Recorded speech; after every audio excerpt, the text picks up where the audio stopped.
در احسن الحکایات روایت شده از قول حضرت امام ابو حنیفه. فرد یک قپچوق طیلاش در یکی از منطقه های باغش پنهان کرد. قپچوق گویم خرما یا کشیلاک. و بعد از چند مدت یادش رفت کجا مونده میشه، گفته خیلی در تشویش شد. پس نزد حضرت امام ابو حنیفه آمد، گفت که حضرت همین خیلی واقعا شده، نمیدونم چیکار کنم، برای یافتن همین یگان حل مشکلات میابی؟ حضرت نظر کرد، میگه در چهره این مرد، گفت که شو خیز نماز خون، نماز دراز خون، لیکن همیشه ذهن تا فکر تا در نماز عبادت گیر، دنیا در نگیر که نمازت با ویرون نشه و به ثواب نشه، فقط فکر تا در نماز گیر. این مرد رفت نیمه شب به نماز استاد، نزدیکی صبح خونده، هوشش فقط در نماز بود که ناگهان جای طیلوها به یادش اومد. نماز دیگر چیکار کرد؟ پرت افت و دوید، سر خود را به همون جا رساند، بیل گرفت، کافت، از همون جا یافت. بعد از او آمد، خیلی خیلی خرسندانه صبح مسجد آمد، نزد حضرت امام ابو حنیفه در آمد، از کارهای کردگی حضرت و مصلحتاش بسیار منتداری کرد. حضرت امام گفت کی نشون داد که طیلا و تنگه در جای باغت بود؟ مرد گفت هیچ کس. گفت چی خیل؟ گفت در دری نماز که در یادم آمد. حضرت میگه تبسم کرد، گفت ابلیس آورده یادت. همین درین نمازو در یک فکر رو در سرت میبی حیران میشی، یک نقشه رو در سرت میبی حیران میشی، در کجا بودن نمیدونی، نماز سلامتی همه شاید میبروی بود. گو همون وقتی که فکر دامون بود، تو گفت چی قدر اکنون گفتم که کارت فقط چی دگیر خدا دگیر که نمازت باید خدایی باشه. اینم اومد نظر کرد و فکرش پرتاب ضعیفیت هم تلاوت بود، جای تلاوت در فکر داور داد. آیا شیطان ما را فراموشی دا میبیاره یا نه؟ سوال. داستان خضر و موسی در سوره کهف، ماهی در درونی همون چی بود؟ عرابه چوبی شاگرد موسی بود. گفتن منطقه میریم که ماهی جنبید، همونجا باید بحر درایم با خضر واخریم. و انسانی شیطان از یادشان برآورد منطقه را. شیطان هم چیکار میکرد یاد آدم؟ قدرت چه بینیده؟ آدم هم می اومده همون ذهن فکرش گم میکرد. آن همی خیلی حجت را خداوند دادگه کسافت داخل.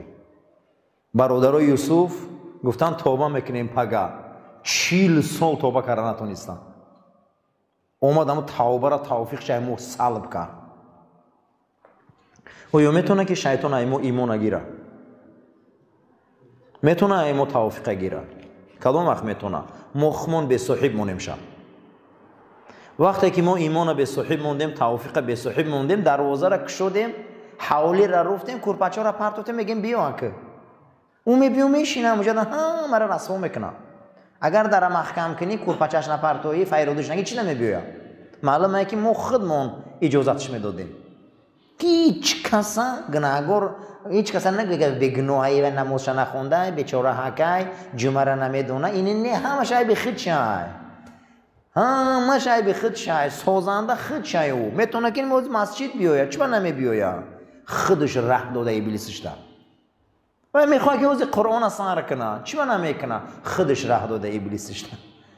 هیچ محل پروردگار یگان انسان به فقر جهنم نمیبره. میگم من این نیکی رو در پیشت ماندم، گفتم انتخاب کن. تو خودت انتخاب کردی، خودت دوزخ تا ساختی، خودت میره. در قیامت هیچ کس حکمش نمیخونه، کتابش میبیارن در دستش چیکار میکنن؟ میتیم میگن خودت بخون حکم در برو. یعنی که خیلی خدا قوی بوده محکمش، شاهی در کار نیست. میگم اگر بود همونجا دعوا کردی با شاهیدو میبیایم آورده میدادن نامه اعمال تا، میگن بخون کجاش که معقول نیست، کجایش میگه که نه اینجا این خیلی نیست و ما شاهیدا رو دعوت میکنیم. خودت حکم خودت میبرورده. دیگه که انسان خودش حکم خودش بروره، انسان در روی جنایتش که قبیدی متهم بشه میگن خودت حکم خودت برور. چی میگم اونجا ده؟ خداوند همین خیلی قیامت محکمه داشت است که ما خودمون حکمونو میخوندیم. همه را میبیاره میگیم ها حق. بعد از او حضرت امام گفت کاری شیطان بود که دماغش آورد در سینه مالید و یادت آمد. مرد حیران شد، گفت به خدا قسم میخورم که من نماز ما خالصا لیلو به خاطر خدا نیت کردم خوندم، چیکار داره ابلیس در بین نمازی من و من؟ حضرت گفت میدونم خالصا لیلو برای خدا بود، اما شیطان دید که لذت عبادت پروردگار در تو چشانده است. اکنون تو لذت عبادت یافته استی، اکنون تو فهمیده استی که نماز شب چی بوده، اما که دید که تو این کار لذت شدیده استی، پگه اکنون شیطان هم میپرتوی کار خدا را سخم قپی در حال آمده قریبه که تو لذت یافته است بدی، ملائک لذت توبه و توفیق در تو داده سبد، شیطان هم آمد از همون حصهش در تو پرتو که تیلو در فلان جای تو پرتوفتی رفتی لذت هم چکار کرده که پرتوفتی رفتی. برادرای یوسف توفیق توبه از اونها گرفت. حضرت موسی علیه السلام شاگرد چه توفیقی چرا در همونجا استوده نگیری فراموش کردن سنگا. با درجه این چنان نیروی داره که می آمده است فکری ما را میخونده، فکری ما را میخونه، این آنم که نیروه این ایواز میکنه، ما را به ذهن میکنه، ما را کن ذهن میکنه، توفیق از ما دور میکنه کثیف.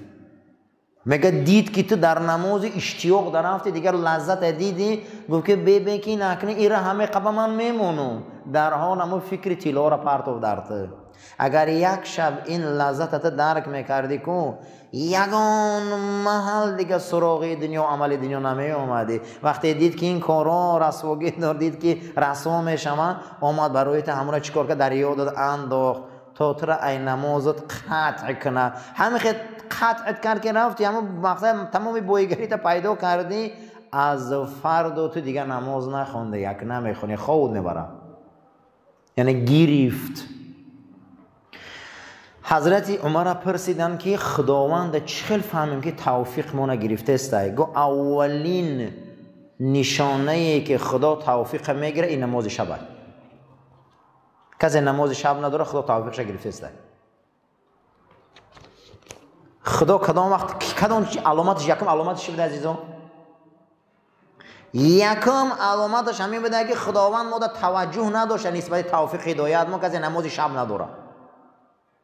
حضرت عمر میپرسن که چخیل فهمیم که خدا توفیق ما را گرفته است؟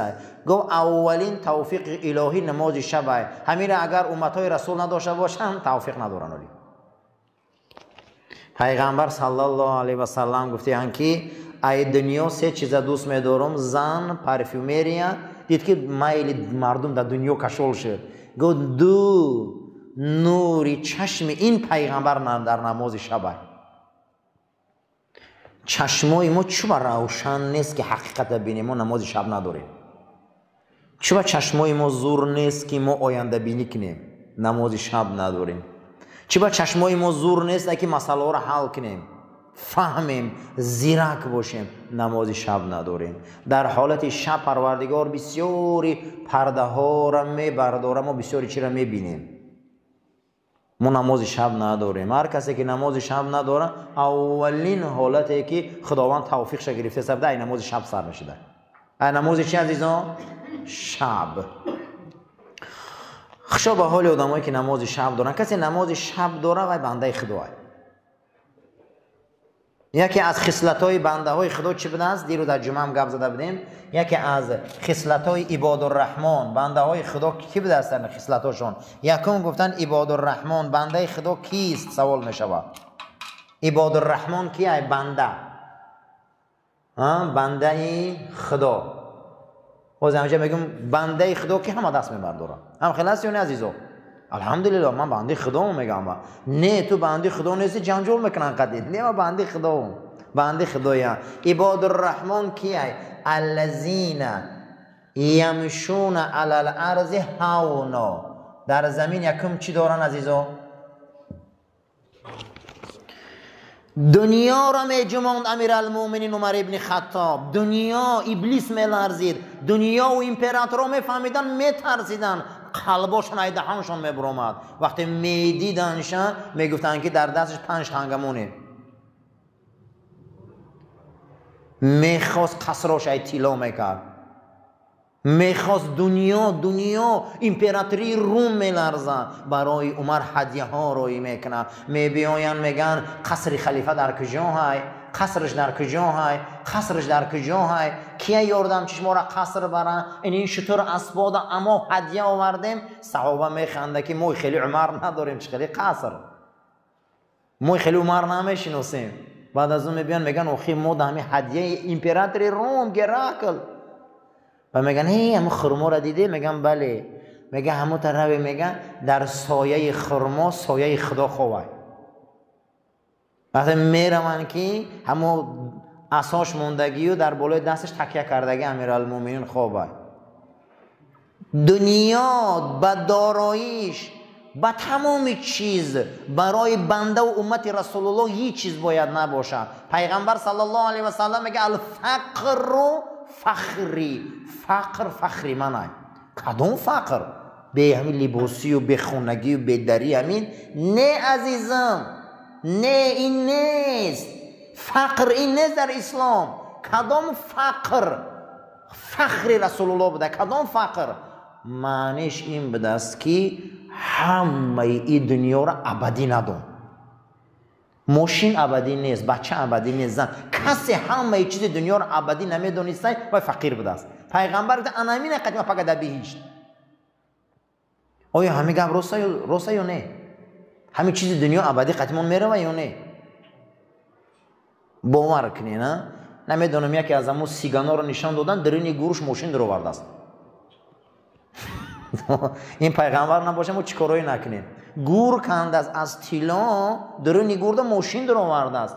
یک تا از همین آخران مدل‌های تویوتا را مونده که یکی ما بودوی همین سوار میشم بود دیگه جو میرم.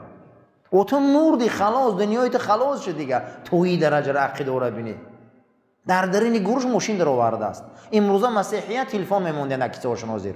یکی ما بود خیزه زنگ میزنه. باور کنید. کجا دیگه وقت رفت.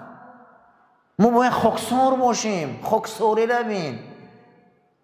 یمشون علی الارض هونا، در زمین میگردن، میبینی راحتشون میکنه، میبینی اونها را ای خاکساری حیران میشی. اما در شجاعت دین کاری ها را میبینی، کاری ها را میبینی حتی حیران میشی که ملائکه کردن نمیتونن.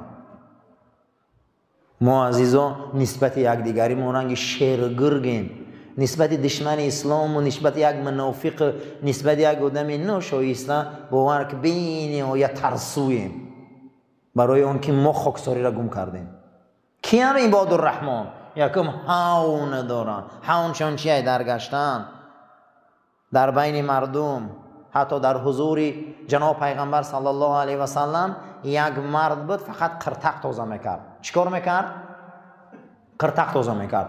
قرتق تازه کنی این ای تمام قرتق تازه کنی مردم فرق داشت. خیلی کسل باشه نه من خیلی مختگی داشت. در نماز میشه هم کردن میگیره خشن نشان میداد چی با باغاش زیاد بود. پیامبر اکرم همین آیت خوانده. حتی قرتق تازه کنی دمگو خاکسار باشه خی. یا خیلی انسان همی جمع میشنه قرتق تازه کردن میگیره. همین آیت ها برای ما هم. ببینین چقدر انسان ها در حضور نبی کریم صلی الله علیه و سلم صحابه زیاد میشد. اخلاق پیغمبر بلند بود یا نه؟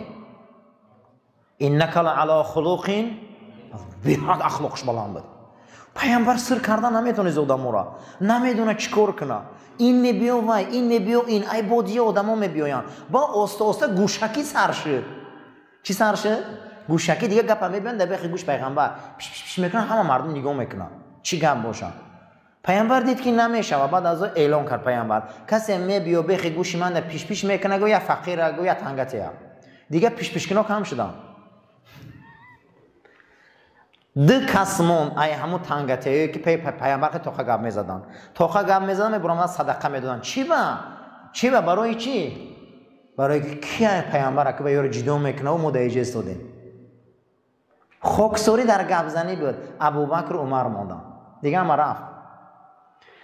دیگه صحابه رو شاد گام میزدن. او همه گوشک یک بار میگفتن آخه چی منم به دیگه گوشک کنی؟ میگه سلام علیک بود.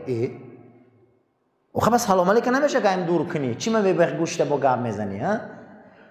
مو مسجد این میکنیم، مو مسجد اون میکنیم، مو در مسجد خدمت میکنیم. رفتیم اول گفتیم که خیلی ماهانه به خاطر خدا مخمون میتیم. یکم و 3000 دادن، دی مخشون گرفتم رفتم. این همین جدا ما فلان بازار این میکنیم، این بازار این میکنیم. 500 روبلی در برای مچی همت کرده نتونستن کرده. این هیچ نیستن. ما میتونیم که این همی کارو رو کنترل کنیم فهمیم. چند که وفاداری پیامبر گفت کسی قدیما گوش به گوش گپ میزنه یا فقیر سیر کنه. همه گوشکو گرفتم رفتم. این هم خیلی غیرت شون. هم خلاص عزیزایونه اسلام همی خدینه میسنجه انسانو را. پولدارا رو با پول میسنجه، با قوت ها رو با قوت، علما رو با علم، جاهلا رو به نام اوج جهل صبر. هر یک طایفه قد انسان میسنجه اسلام. خاکساری عباد الرحمن کیا بودن؟ کسایی که خاکساری دارن. دیوم کیا هستن؟ عباد الرحمن کیا هستن؟ جاهلا وقتی کی با اونها پرخاش میکنن، اینها چرا دوست میدارن؟ ای همه چیزی بزرگ چرا نقض میبینن؟ سلامتی جمعیت دوست میدارن. و اذا خاطبهم الجاهلون قالوا سلاما. خیلی انسان اخلاق کوچه را ندیده، اخلاق سر دسترخوان را ندیده، و پدر را ندیده، مادر را ندیده، و چی میدونه که ملوک کیه، و چی میدونه ملوک در کجا تعلق، علم چی میدونه. در روز یکی از غزوه ها در حضور نبی کریم صلی الله علیه و سلم که از همین همون زمان خیلی احمق بودن. پیغمبر اومد کشتالش قپی. پیامبر اکرم کشتالش میقپن که تو من در مولی غنیمت هیچ نمیتی. صحابه میخزه که میکشیمش، میگه چخش نته بتیشه براوه. و عقلش هم موقعه. اکنون وقتی که یک از قطیت جنجال میکن، تو بنده عباد الرحمنی، بنده خدایی، تو دیده سی اکنون آقی پدر زیاده، به معنی زیاده، اینو پروا ندارن. قسم و نام خدا بسیاری مردم و منطقه و دهاتا مولا را شو میبینن. شما نقض دونید مولا را شو میبینن. بسیاری ده ها مولا ها را غم میتین، مولا ها را مینویسن، مولا ها را میکوچانن. پیامبر اکرم چند زمین لعنت کرده که بدیان چی با پیامبر را سر کردن، علما را سر کردن، زمین ها را لعنت کردن. چند زمین ده گفتن خواب نروی، چی با او زمین ها لعنت شده گه، چی با علما را بد میدیدن. برادر قوم ها لعنتی میشوند. قسم به خدا یکی از علما 100 سال پیش یک دو منطقه دهقتی میگذارن، مردم حرمتش نمیکنن، غمش میتین، دعا میکنن، میرون. از همون ده حساب کردگن تا 50 نفر کسل سپید برآمدگن. روزی نک نمیبینن، اما دعا میرن. و برادر بعضی منطقه و بعضی ده ها دامولو را دوست میدارن، علما را دوست میدارن. خیلی وقتی که جنجال شده مومن بنده خدای یک انسان پرخوش میکنه، به تربیتی میکنه، جاهل کی را میگن؟ کسی نفس شه، کسی هوا و حواس شه، کسی نفس هوا و حواس شه. ای خدا و پیغمبر بالا دانه و جاهله. پره امروز جاهل به سواد نیست. کسی خدا و پیغمبر یعنی مونو اما نفس پروری کنه و جاهل عزیزو. جهل و دیگه نمیفهمه چیه. و با حمیت داره، و با سرخ میشه، و با زبان میگذه، و با کروب جمع میکنه. یک کروی ده جاهلی میکنه، حیران میشی. لیکن شما میگه قطینو روبرو اومده بنده خدا شما سلامتی بیاره، میگه چخه شما نشوی، یا تبسم کنی رفتن گیری اهمیت شونته. شکر کنی یا تبسم کنی رفتن گیری اهمیت شونته. اذا خاطبهم الجاهلون قالوا سلاما الذين یبیتون لربهم. سیم کیا هستن؟ نفرایی که بیتوته دارن. چی دارن؟ بیتوته دارن برای پروردگارشان. بیتوته چی را میگن؟ یک ساعت از شب. از چی را عزیزان؟ از شب برای چی بوده عزیزان؟ برای نماز. که هر بیگه باید ما فکر کنیم که کدام ساعت برای خدا گپ زدن من جداش لگه باشه. چی با ما خدا قدی گپ نمیزنیم؟ حق نداره قدیو گپ زنیم. حق نداره صدامون شنوا. حق نداره دعاهامون شنوا. حق نداره گریه‌مون گوش کنه. حق نداره مشکلاتمون پیشنهاد کنیمش. حق نداره. الذين يبيتون لربهم، اون کسایی که برای پروردگارشون بیتوته میکنن، 1 ساعت شب جدا میکنن برای نماز. برای زنکا ما 6 ساعت جدا میکنیم. شما برای خدا جدا نمیکنیم؟ بسیاری مردکا مردن سری سال نکشیدن، زنکایی را که مهربانی میگه شو کنم برفتن. باور کنه شوهر در یادش نزدم شو یک منگیش. اما خدا چی؟ چرا برای خدا جدا نمیکنیم؟ اقلا بیتوته نداریم. این ببین علامت های بندگی خدا را. این علامت ها ما را بنده میکنه. این علامت ها ما را میبیارن به او درجه ها میرسونه. عزیزان برای همین الذین یبیتون لربهم، اینا بیتوته دارن. شبا چیکار میکنن عزیزا؟ به خدا گپ میزنن، راز میگن، با خداوند دعا میکنن. دعاشون همینه عزیزا، لربهم، برای پروردگارشون. قیام دارن، قعود دارن، رکوع دارن، سجود دارن، گریه دارن. مقصد که نماز نافله دارن. به حد امروز عزیزان یک خلبت در کار برای انسان. ممکن که از همین روزا امت رسول خلبت دار قطعی خدا کم مون دیگه که اخلا یک ساعت جدا کنه گپ زنن. این از علامت ها. حضرت عمر گفتن است که اولین توفیقی که خدا از امت رسول گرفت انمی بیتوته. همین کسی بیتوته نداشته باشه، نماز شب نداره، خدا توفیق را گرفته است. نماز شب نور چشم رسول الله های، لذت های، مکان وادی های. ما وادی فرض داریم، وادی نفل. 2 وادی داریم در اسلام، در قرآن. ما وادی چی داریم؟ فرض. وادی فرض 5 وقت نماز، روزه ماه شریف رمضان، حج فرض میشه و زکات فرض میشه. وادی فرض. در وادی فرض خیلی انسان فرض به جا میبره، بنده میشه اساسا. انا وادی نفل چیه؟ وادی نفل وادی بوده است که خدا گفته اکنون بنده به من نزدیک میشه. حبیب محمد، بلندترین مقام جنت مقام محمود ای. تو به نماز نفل اجره یافتی. رسول الله به کدام نماز یافته بوده مقام محموده؟ نفل. وادی نفل چی بوده است اکنون؟ انا نماز بیتوته. وادی نفل ببینیم عزیزان. وادی نفل، نفل هممون میگیم نماز تهجد. وادی نفل گفته وادی نفل به درجه نفل وقتی که میخیزن لذتی زنه میمونن، یتجافا پرهاشون کواک میکنن، میخیزن لذتی زنه میمونن، همه را یک طرف میکنن، جاگاه های گرم میپرتاین، جای نماز میمونن. به نفل که پیامبر ما تعلیم داده او را 8 رکعت، او را وقتی میخونن دست میبردارن. خداوند به وادی نفل ده چی میگه؟ من برای این آدما چشمشم که با او چشم میبینم. وادی فرض بزرگه، نه که در نفل آدم به مرتبه میرسیده. چشمشم با او چشم میبینن، گوشمشم با او گوش میشنون، دستمشم با او دست میقپن. اینه بین، پامشم با او پا میرون. همه جای او خدایی میشه دیگه. آثار رحمت خدا در نماز نفل شبه. حضرت عمر رضی الله تعالی عنه کسی را که خدا توفیقش گرفتن گیره یکم ایامینه میگیره، همورا میگیره، دور میکنه. چون دعاها تاثیر نداره؟ شما اهمیت دادین برادرای عزیز. همین قدر رقیه و دعا در تمام سایت اینترنت ها برآمده است، در تمام دنیا دیگه جمعیت جمع کنه خونده استیان یک بار عجینه بسور شده. حوض ایسه آدم 2 تاش عجینه وره. چی با سببش؟ تأثیرات همین از بیتوته نیست دیگه. گریه شب نیست، شب و نفل کمه. بنابر همین سبب این کارو زیاد شده است.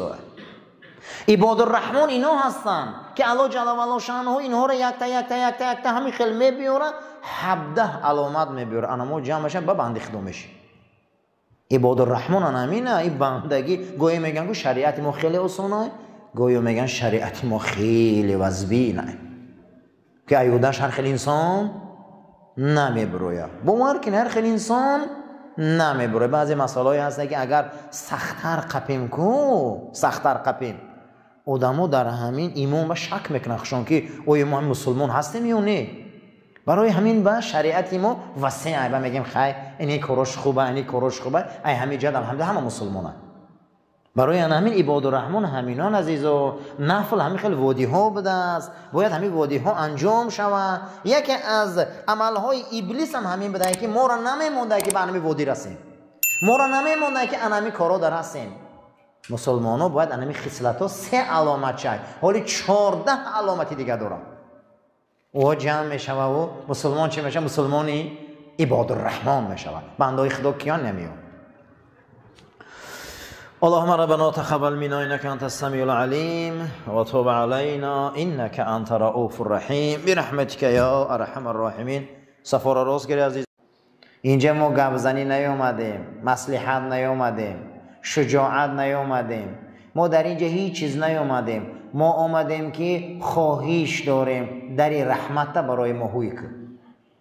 ما امروز خیلی ای سبب نادانی و نافهمی لغزش ها داریم، گناه ها داریم، بسیار کردیم، اما این ساعت آمده میگیم خدایا قلبای ما را به نور ایمان روشن کن،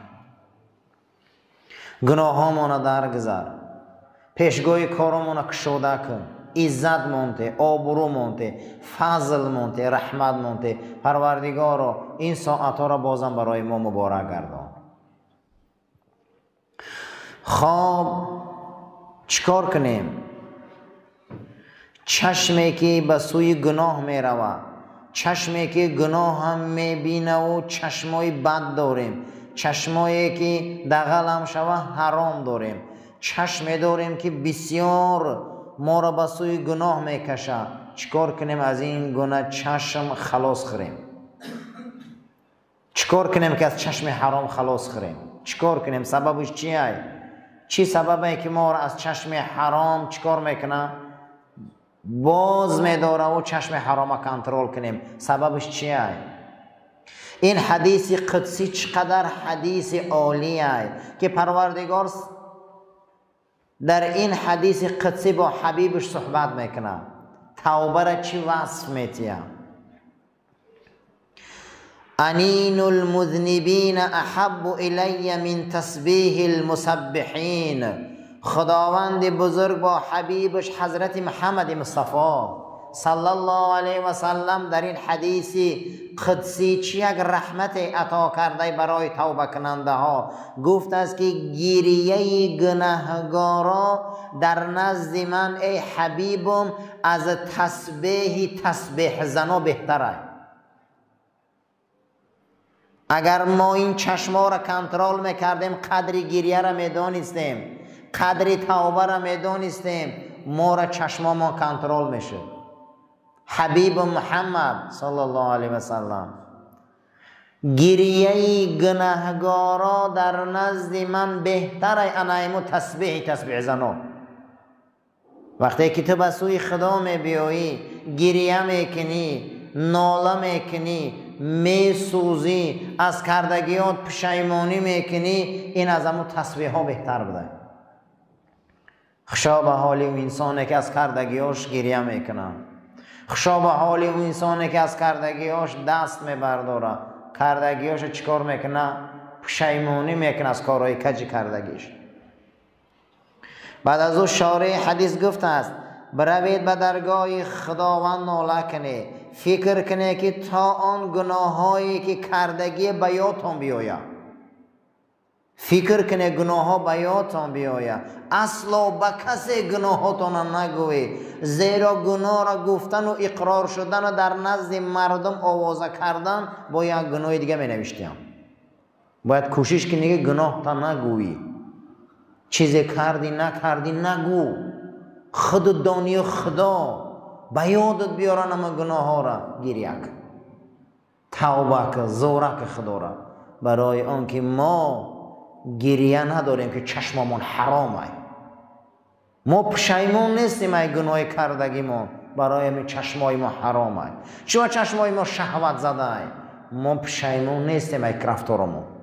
هر انسانی که از رفتار و کردارش پشیمان نیست و انسان عزیزا چشمش حرامه، با بینه گناه را به سوی گناه میل میکنه، ولی در دل خودت همیشه گناهات در نظر گیر. گفته صاحب شرح تقصیرها کمبودیات همیشه بغروی خودت گو، هیچ محل یگان سجده تا بگیری نگذران.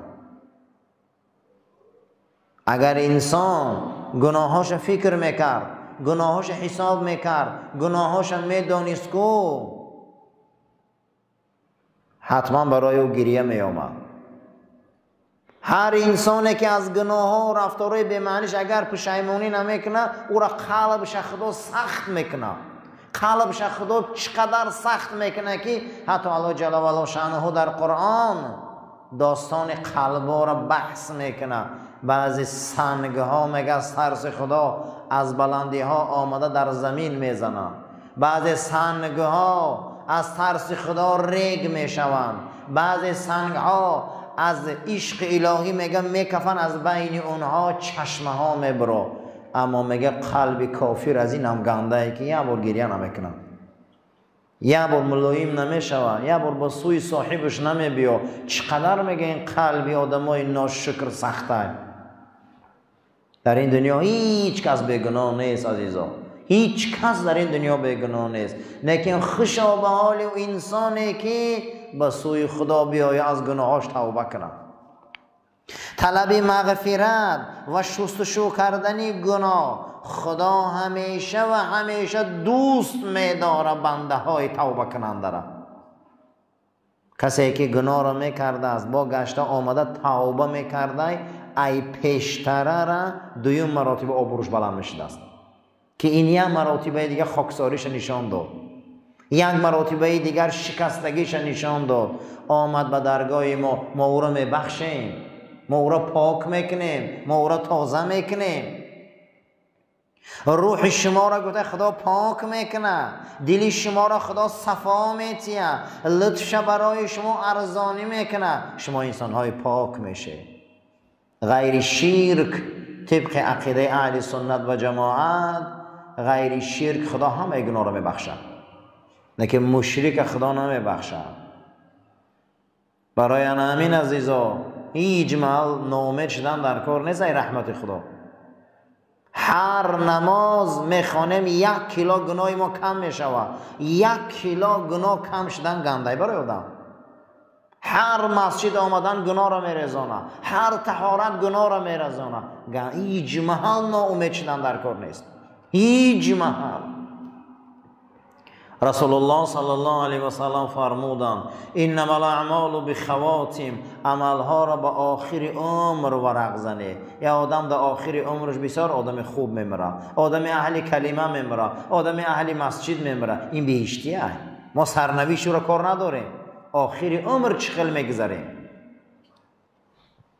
از آن پس حالت در شما ایجاد می شود که شما گریه کنید، شما صدقه، شما از بزرگا دعا گیره، شما پدر و مادرتان خرسند کنه، شما از مظلوم دعا گیره. برای ایمان و قلب سختان خداوند قلب شما را ملایم میکنه، نمک ایمان برای شما میچشاند. یکم گریه قلب ملایم میکرده، دویم صدقه، سوم دعای بزرگا، چهارم دعای پدر و مادر، پنجم دعای مظلوم. شما گیره میگه چما دلاتون ملایم نمیشده، چما گیریه نمیگه، گیریه میکنه شما دعای اینا رو گیره، در قلب شما احساس پیدا میشود، قلبای شما ملایم میشود، گناههای شما بخشیده میشود. از همه چیزی بزرگ لذت ایمان خداوند در شما میتیه، طاعتاتان لذت پیدا میکنه. گناهان و لذت تمام گناه در نظر شما شوم میشود. همین دعای پدر و مادر میگیره آدم یا نه؟ را صدقاً قلب دامن شگی آچا یا دعای ته که همین خدا ایمانی منو کامل کنه، شما نمیداده دعا. یا دعای ته که خدا منو هدایت کنه، شما نمیداده. آدما با دعای مادر اولیا شدن مثل بایزید. آدما با یک رنجش مادر کلمه شهادت گفتن نتانستن مثل علقمه. این دعای پدر و مادر هم بهشت هم دوزخ هم عزت هم آبرو. دعای پدر و مادر یک شبه راه 100 شبه میکنه. دعای پدر و مادر 100 شبه راه یک شب میکنه. برای همین هیچ محل از دعای این بزرگا به نصیب نشوی. علما رو دعا شگیره در حق پدر و مادر، در حق قلب و توفیق ایمان. اکثریت بزرگان اولیاءها دعا دادن، علما دعا دادن، بعد از دعای اینها بسیار پیشروی ها کردن. وقتی که دلت ملایم نیست، وقتی گریه کردن نمیتونی پیش خدا دا، گریه کردن نمیتونی ای گناهات، صدقته. یتیما را سرش سیله کن. جناب پیغمبر صلی الله علیه و سلم حدیث گوهربار شده امام بخاری روایت میکنن. میخواهی که قلبتان ملایم شود. کی میخواهی که قلبش ملایم شود؟ همه ما. میخواهی که دعاهاتان قبول شود. کی را میخواد دعاش قبول شود؟ همه ما. میخواهی که خدا حاجتاتان براره. کی میخواد که حاجتاش براره شود؟ همه ما. آیا یگان بار به دستاتان در دهن یگان یتیم یگان کلچه های نان طعام مونده؟ پیامبر میگه صحابه را آیا یگان بار با دستان سری یتیم مالیده؟ همش در تگرمی بجای. ماه میگذره، سال میگذره، یگان یتیم ما مهربانی نمیکنیم باور کنیم. عادی ترین کاری جمعیت نمیکنیم. عادی ترین کار در اسلام کردن نمیتونیم. ما میگیم چرا قلبمون سخته. البته با میگذره یک شب دو شب یا ما یک که میبینی با یک شب گریه میبیو و دیگه نعره میزنی. خیلی گریه میکنی که اگر شما در ده ها گشتگی باشه یا چیره میگن، بسیاری مردم ها روچقه میگن، بعضی انسان ها او را یونچقه میگن. اگر شما درشت گشته باشه به وقتی گشتنده شبنم داره، همین پتینکا تر میشوه. 3 برگم شبنم داره. نه 3 برگم شبنم داره. بزرگان میگن کسی گریه میکنه رنگ انمو شبنمی درونی 3 برگه قلبی او بهاره. کسی گریه نداره او 3 برگه به شبنمه. 3 برگه به شبنم ببینی زهر چیدگه ویرون میشوه. اما 3 برگه های شبنم دار میری بدنا تر میشوه. کسی گریه داشته اگر در دلش پیش خدا ده قلب او رنگ 3 برگه سبز بده. روایت میشود حضرت حسن بصری در وقت مرگشان یک تبسم میکنن. خنده حضرت ندیده بودیم. در وقت مردنشان یا میخندن. و در خواب یکی از امامای دورشان امام نافع میدرایم، میبینه که حسن بصری در بین بهشت است. میگه حسن در وقت مردنت فهمیدیم تبسم کردی. تبسم تا خیلی وقت بود بزرگان ندیده بودیم، فقط خواب بودی. چی وقت خندیدی؟ گفته وقتی نزع روان جان ما میگرفتن از جانب آسمان بالایی ملکوتی ندای آمد حسن یک گناه نبخشیدنی مانده. یک گناه نبخشیده مانده. میگه تبسم کردم کدام گناه باشه که من گناه ندارم. آخه کوشش میکردن ای گریه که انا همو گناه ها رو سوزونم. گفته من همین فکر میکنم کمبوتین برایم تبسم کردم در این سخن. کدامش باشه من نمیدونم کدامش باشه. ندا آمد یک تفته موندگیه. خشا به حال آدمایی که در وقت مردن میخندن تبسم قطعی میروند. خشا به حالشون تبسم قطعی میروند. عمرشان به گریه گذشت برای آنکه بهار بدن، همیشه بهار بدن. عزیزا هر انسان برای گناه کردگیش اگر گریه میکنه اجر و مکافاتش نزد خدا ده. نو از مادر به دنیا آمده. نو التائب من الذنب کمن لا ذنب له. کسی از گناهاش توبه میکنه او گناه نداره. برای همین همیشه همین حدیث پیش نظر بیاره انین المذنبین احب الی من تسبیح المسبحین.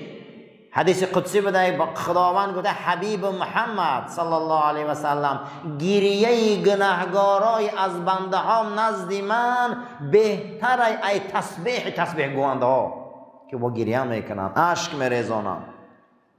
همیشه باید خواهی که گناه در نزدت بد تابه، خواهی که فحشا در نزدت بد تابه، خواهی که کنایه‌های بد و افلاس در نظرت بد تابه، خواهی که کاری فحشا در نظر بد تابه، دعای اوچت گیر برای هدایت، دعای اوچت گیر برای هدایت، دعای مظلوم گیر برای هدایت، دعای یتیم گیر برای هدایت، دعای بزرگار گیر برای هدایت، بالایی با صدقته. خدایا من نمیتونم صدقه ردی بلا برادر، از همه بلای بد این فاحشگی های، از همه بلای بد این زنا های، ای همه بلای بد نامحرم تماشا کردن های. این بلا چی شما با دیگه؟ ابن مسعود میگفته که برای دنیا گریه نکردم، پول میاوم نمیاوم، نان میاوم نمیاوم، پوشاک میاوم نمیاوم. اگر همون روز یک مسئله پیدا میشد که من ایمانم در خطر آمدگی من میگفتم که خیلی من به ناموس شدم که امروز ایمانم ای دست رفته است. عزیزا دنیای روز نشد پگه میشوه. این سال پول که نیافتی سال دیگه میابی، این سال کارت نشد سال دیگه میشوه، لیکن در یگان جا نگفته که امروز ایمان نشد پگه میشوه. ایمان که این دست رفت میره با او. حضرت میگفت است که وقتی یک کار در مسئله ایمان میبیام من گریه میکنم که من این کار به ایمان کرده است. تماشای کار حرام ها رو به ایمان میکنه.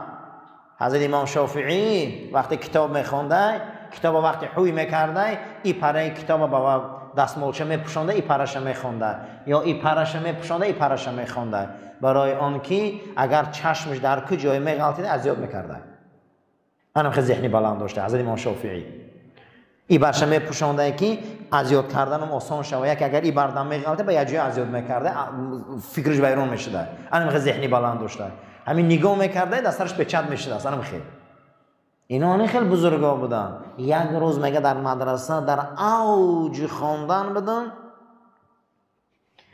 یک ترقه سپاه برآمد از همون حجره کلمه از همون آینه بیرون کردم تیریزه که یک زن قدم زنان رفته است، صدای پاش در کوچه بلنده. همین نظر کردم که در وقت قدم زدنش از بجولک همون ساق پاش یک وجه نمایان شد، یک قدم زد. همون رو 2 مراتبه من نظر کردم. خداوند 13 سال برکت علم من گرفت. همین قدر ما از حرام دور شویم ذهنمون بلند میشوه. باور کنه که امروز اکنون وای بر حال ما گو که ما در رحمت گو که ما دنبالشون گشته استیم.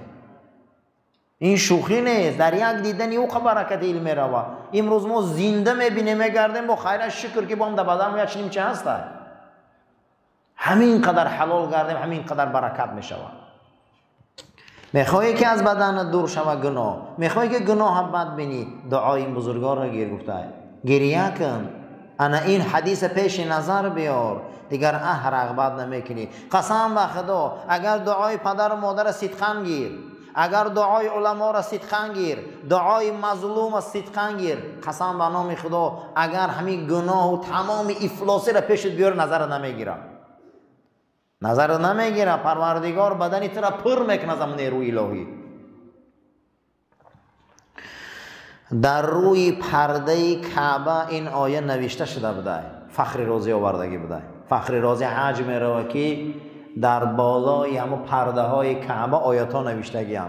یکم آیت همین آیت بوده. کدام آیت بوده؟ نبی عبادی انی انا الغفور الرحیم. حبیب محمد خبر که بنده ها که من خدای بخشنده و مهربانم. در کعبه نمی آیت در یکم آیت نمی نوشته بوده. خبردارشان کن من به اندازه بخشنده و مهربانم و من هنوز و همیشه دلخوشم. بندگانم را آگاه کن که من بخشنده و مهربانم. این آیه را میگم من خواندم فخر رازی و خودم گفتم که تا مردن من دلخوشم و خرسندم که خدا در کعبه این آیه نوشته. نبع عبادی، بنده ها ما خبر که حبیبم من بخشنده اومه، من مهربان اومه، اینا ناامید نشون، من میبخشم همشه، من همشه گناه هاشون میگذارم. بعد از او حضرت فخر رازی آورده است که کاش که در مسئله ایمان رنگ میوه فروشا میشیدیم. گفتن چه خیل؟ گفتن میوه فروش در دست یک دستمالچه‌اش میوه ها را تازه کرده است، ایبر مونده است، پوسیده هاش ایبر پرتافته است، میوه را ایبر پرتافت، پوسیده هاش ایبر. کاش که گفته ایمان همین خیلی ضرر و فایدهش جدا میکردن، لیکن روی یا سیاه اینا در مسئله ایمان خیلی نیستن. برای 2 دانه پول و 2 میوهش هم جدا میکنن، اما پروای نماز ندارن، پروای جمعه ندارن، پروای یگان کلمه خوب ندارن، حتی پروای قرآن ندارن. اینا فخر. کاش که گفته دینداریشون هم خیلی میشه. هر روز گفته پریبار کرده ایسا میوه های خوشرکی فروشمو پوسیدگی هاش برمانده ایسا در کار نیست، میگه برده پرتا، اما گفته در ایمان ای کار نمیکنم. نمیگه که همین کار برای ما ضرر داره یا فایده، نمیگه که همین کار پگه گوری مرا میسوزانه، نمیگه که همین روز ما چند ایمان ای دست دادم. یگانگر نیست، محاسبه نیست. بعد از او فخر رازی آورده یک بار به خمام سوال بسید، من خودم خمام سوال میتیم یگان بار حلال خندیدگیم یا نه؟ همین خنده حلال هست یا نه؟ امروز 99% خنده حرامه، خنده حلال نداریم ما.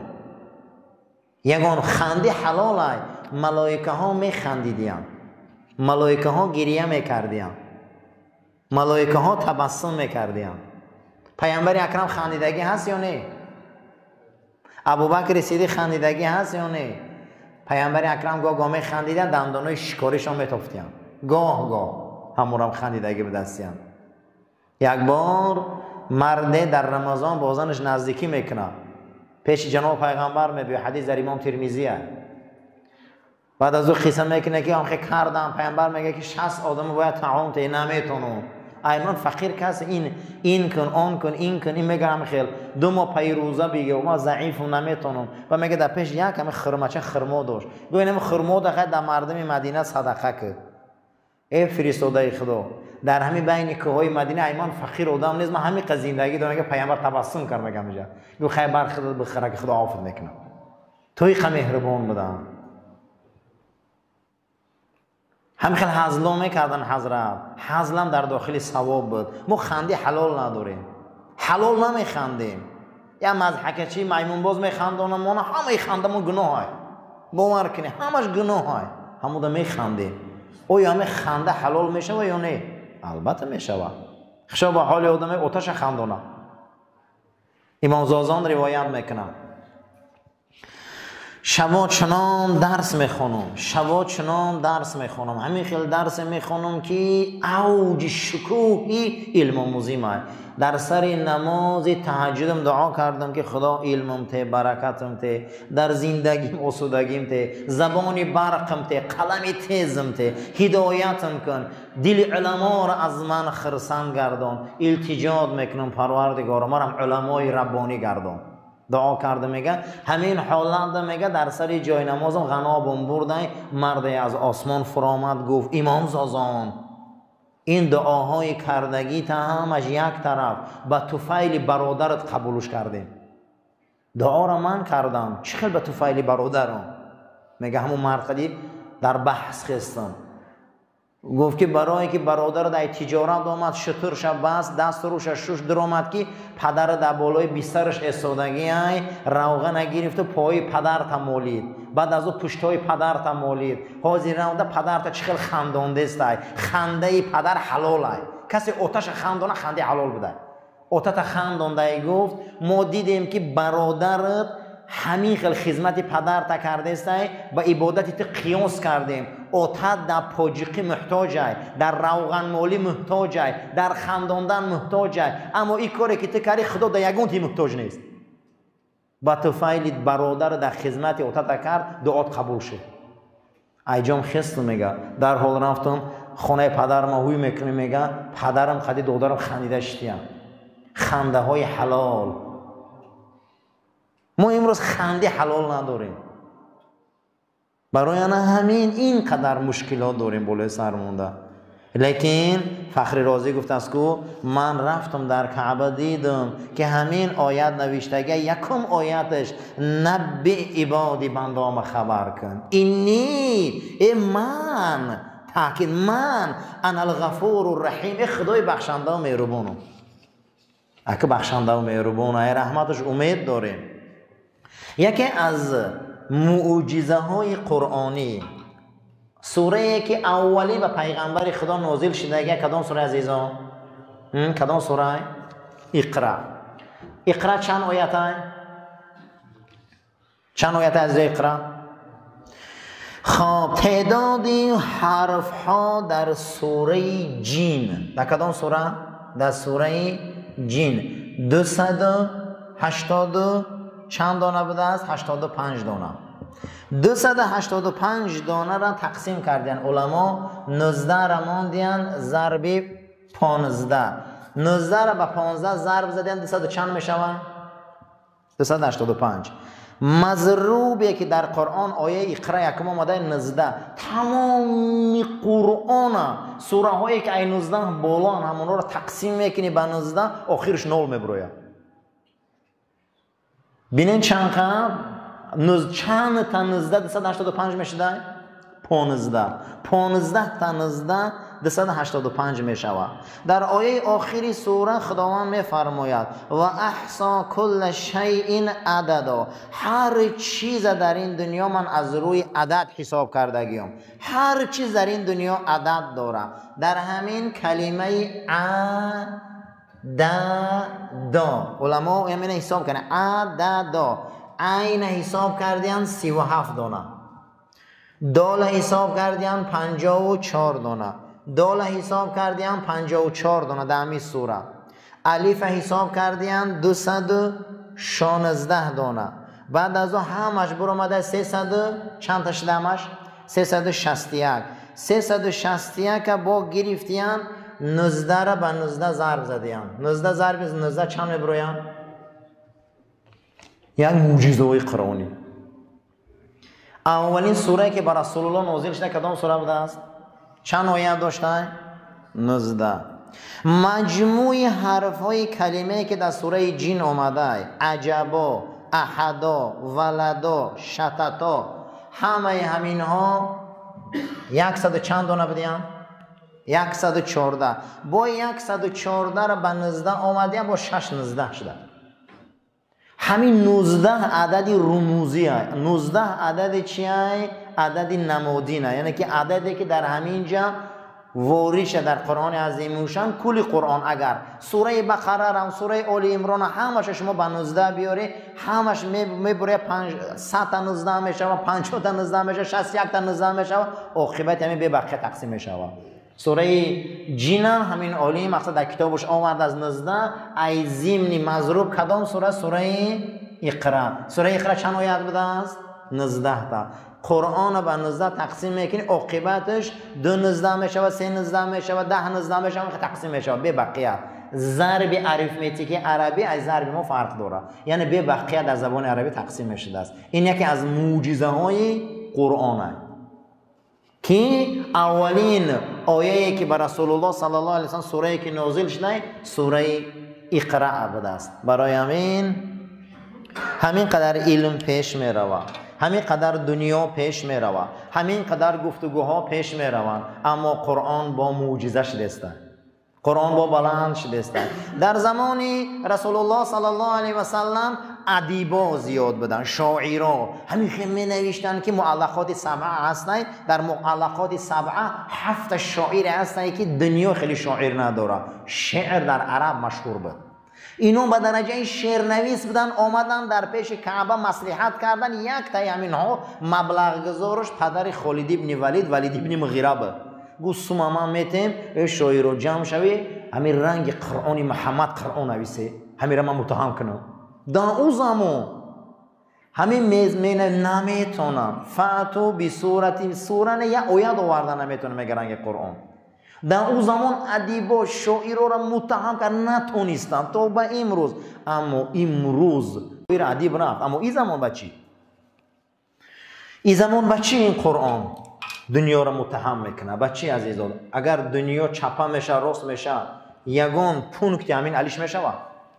اگر فاطمه دختر رسول الله دزدی کنه گو پیامبر خودم دستش میبرم، خاندان پیامبر روی خاطر نمیبینم. قانونش قانونه. میشه اگه جمع شون گوان پگه قل هو الله را میگیریم، هم خیلی نیرو پیدا میشه.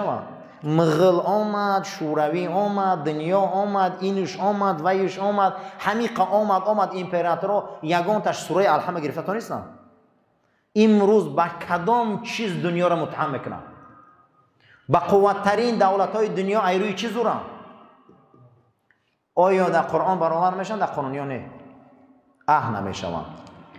امروز همین با قوتترین با قوت همین مقصد مرکز آنها میگن با حق ویتو دارن. 5 دانه نسبت یک منطقه حل میکنن. 4 تاش میگه بیا امجد جنگ نشوه، یا تاش گوه که جنگ شوه گپ 4 تا یعنی من گپ 1 تا میگیرم. حق ویتو دارن اونها. خیلی مسئله را اگر صحبت کنیم با بحث ما دراز میشه. امروز قرآن دنیا را با قانونش متهم کرده. دنیا چیز میخواه نمیخواه برادران، قرآن قانون استوار میمونه. هیچ محل این کلام الله تغییر نمییابه. اللهم ربنا تقبل منا انك انت السميع العليم وتب علينا انك انت رؤوف الرحيم برحمتك يا ارحم الراحمين. صفحه را راست گیره برادران، تلفناتون رو خاموش کنین.